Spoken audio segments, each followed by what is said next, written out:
Welcome back, ladies and gentlemen. Rush Limbaugh, the cutting edge of societal evolution. So I have this note on the call screener computer on the hotline. We don't have a hotline. On the hotline, you're receiving a phone call in recognition of your anniversary broadcast. You'll want to take this immediately. Okay, so we're going to the phones, and we have a special guest. Who is it? So, Rush, I just wanted to congratulate you on 30 years. This is your favorite president, and I think you are fantastic. And I heard about it, and today is the big day, 30 years. I wanted to call personally and congratulate you. I am floored. I thought there was nothing anybody could do to surprise me today. I've been preparing for anything. Mr. President. You're a very special man, Rush, and you have people that love you. I'm one of them. But you're a very, very special guy. What you do for this country, people have no idea how important your voice is. So I just wanted to personally make this one, and I said I'll even dial the number myself if I have to. But I just want to congratulate you. 30 years in that tough business is incredible. And you're stronger now than ever before. Well, I thank you so much. It's such a thrill to hear from you. I told you, anytime you want to appear here, you are more than welcome. I don't want to hound you by asking you because everybody's doing that, trying to get you. But man, this is great. I'm so flattered. While I have you, can I say a little something back at you here? Yes, go ahead, Rush.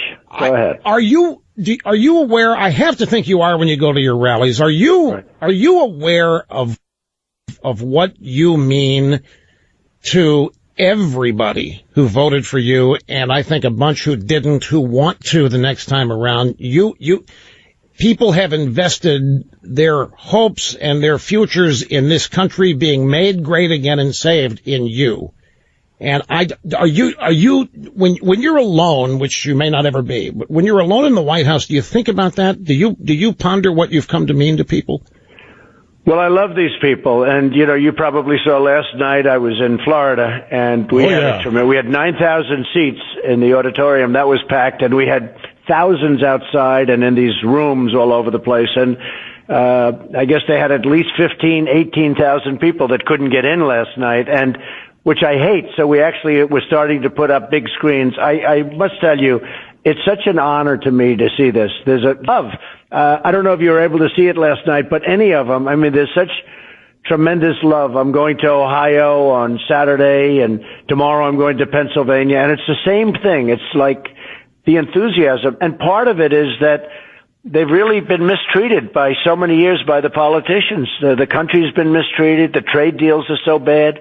The taxes were so high. The tax cuts are so good. They've been so appreciated by so many people.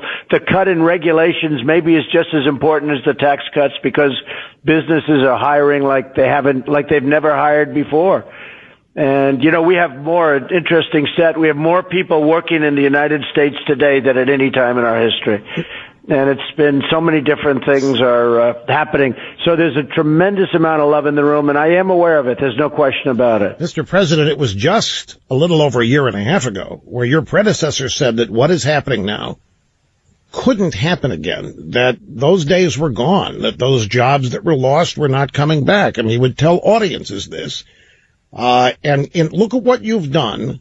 And again, with the entirety, seemingly the entirety of Washington's political class opposed. In a year and a half, you have reversed the direction the country was going at. 4.1% economic growth. When you promised that, they accused you of misleading people because it couldn't happen. Well, that's right, Rush. You have a lot of bad people in Washington. You knew that a long time ago. Frankly, before I knew it, I had no idea how evil some of them are, but you have a lot of great people, too. And outside of Washington, you have the greatest people in the world. And you're right. It's, I've been saying 4%, but it should be much higher than that. If I do good trade deals, which I will, you see what's going on with China, you look at what's going on. I will tell you, NAFTA, they want to make a deal very badly. And, we're putting them back in shape. They're horrible deals, the worst deals ever made by any country. You do that, you start lifting your GDP numbers way up also. Nobody ever even talks about that. We're doing 4.1 with bad trade deals. We have horrible trade deals. And our farmers, we're going to open up markets for them, but they're great patriots. I watch them all the time where they're saying, we trust our president. And, they may take a short-term hit. But you look at farming, it's been going down for 15 years. Soybeans, 5 years before the election, was cut in half. The price was cut in half. I wasn't there. So it's going to, a lot of things are happening that are very exciting. And, you look at the job numbers, you look at African American, best ever, Hispanic, Asian, women, best ever. And it's been a lot of fun for me, but I see the happiness on the faces, like last night in Florida with that, really massive crowd.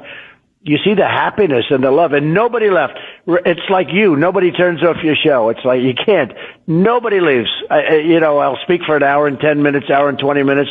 There wasn't a person that left that room. It was an absolute love fest, and it's going on all over the country. And a lot of it's the same message. Most of it, I think probably all of it, is the same message that you give out so well every day, better than anybody.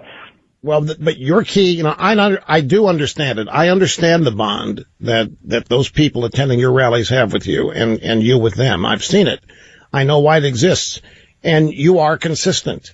Things you said during the campaign, things you still say today. You haven't given anybody reason to doubt you. You haven't betrayed anybody or made them think that you're going to.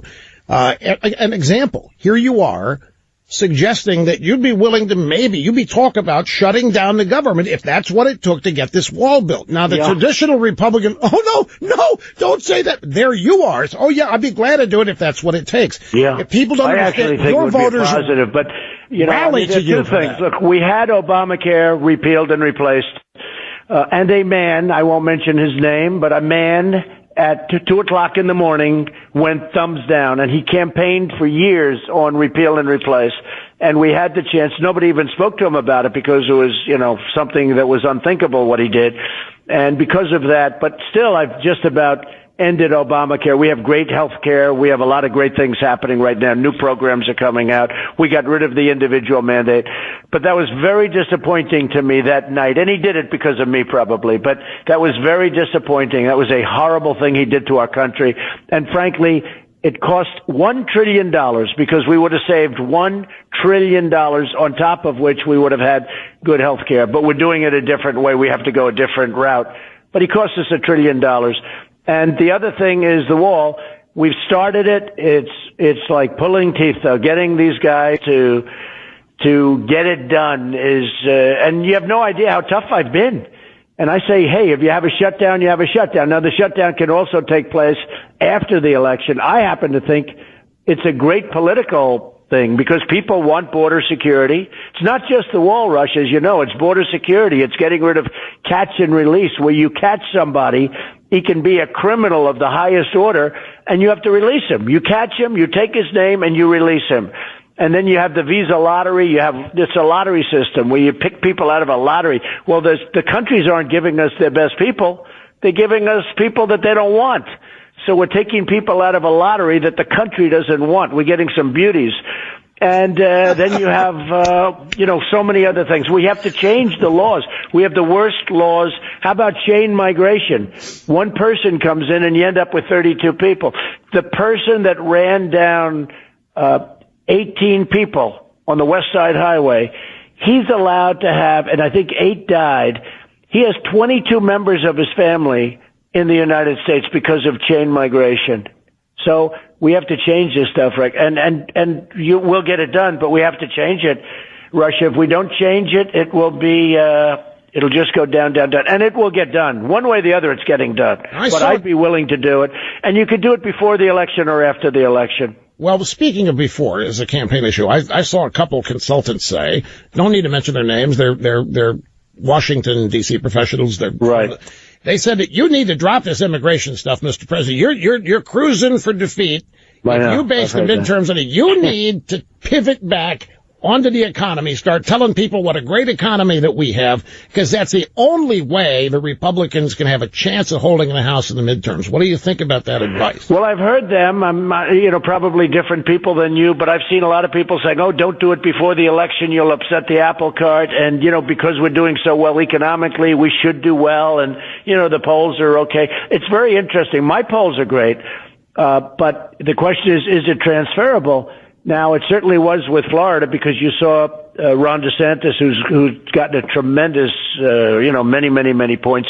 The governor of Georgia, where he was down by 5 and he won by 40 after I endorsed him. That was pretty good. That was almost like your endorsement. But, we've had tremendous, if you take a look at the Congressman Donovan from Staten Island, where he's down by 10 and he wins by 24. So we've had a lot of impact, and that's why I'm going around. But I have to say that I have heard this theory. I happen to think it's a good thing politically. I'm not doing it for politics. I'm doing it because it's the right thing to do. So I'm not looking at politics. But I happen to think that border security would be a good thing before the election. But there are many people within our party that are good people that like you, that agree with you on everything you say, but they'd rather do it after. They don't agree on doing it before. And I accept their opinion, but I happen to think it would be a good thing to do before. I actually think we'd get more, and there'd be more pressure on the other side, because we're doing it because the Democrats are not giving us the votes. I think immigration's what largest reason you got elected, your consistency on that. I mean, it reverberates all across the country. There are people that the media, the inside the Beltway denizens, are never going to understand about this issue that you do. You've just articulated it, and you have articulated the thinking of what I think is a vast majority of people in this country. It'd be silly for you to abandon this issue now, going into the midterms. Well, if you do it before, there's a lot more pressure to get a great solution, but it's riskier. If you do it afterwards, there's less pressure, there's less risk. I'm just not sure you'd ever make as good a deal. I will say a lot of good people, though, would ask me in the nicest of ways, could we do it after the election?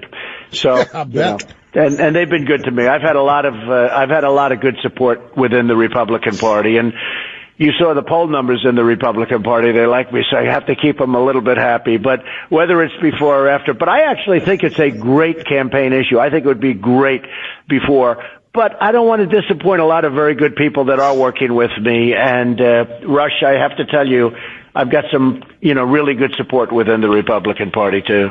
Well, you do, and you have your staff. You basically, are you still following your gut, your instinct, or you're relying more and more on a circle of advisors you trust? Well, I think it's largely instinct. I have some great people. I really do. You heard me tell the story last night, maybe, where I've been in Washington 17 times in my whole life. I never stayed here, and then all riding down Pennsylvania Avenue, and I'm president. So I didn't know a lot of people. Now I think I know everybody in Washington. I never stayed a night in Washington, I don't believe. And, probably been here 17, 18 times. I'm from New York, but very rarely. And all of a sudden I'm president. And, like Mike Pompeo, what a change that was. Mike is doing an incredible job. What a terrific guy. And I know you like him and he likes you. But we have some great people, and I've made some changes, but we're really close to getting a fantastic group of people. We have some really great ones. And I think that's reflective on the success that we're having as an administration. Well, I thank you again for calling me today. It's, this is the Pentagon. It's the greatest thing that could happen today. The last thing I expected was to hear from anybody, because I've given orders for, not to do anything unusual. And here you are. You've made the day for me. I can't thank you enough. And God bless you. Well, thank you. People don't realize what a great achievement 30 years is, and that cutthroat business that you happen to be in. You might not find that because you're so good at what you do, but it is a cutthroat business. And for you to do this for 30 years is truly an amazing accomplishment, and there's no voice like it. And even your friend Hannity agrees with that. He said, there's nobody like this man. So I said, oh, gee, I guess I thought you two would be competitive. He said, nope, he's the dean. No way. He called you the dean. No way. It was a guest host. He guest hosted for me when we first started. No, he's great. And he's a tremendous fan of yours. They all are. Everybody is.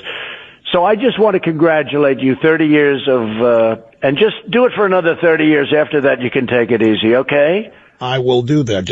I'll stay around as long as you do. Okay, you have a deal. Thank you, and Mr. thank President. you very much, Rush. So important what you do. Thank you, sir. Again, very much. Take care of yourself. Goodbye. Bet. President Trump. Rush Limbaugh, Talk Radio 560, KSFO.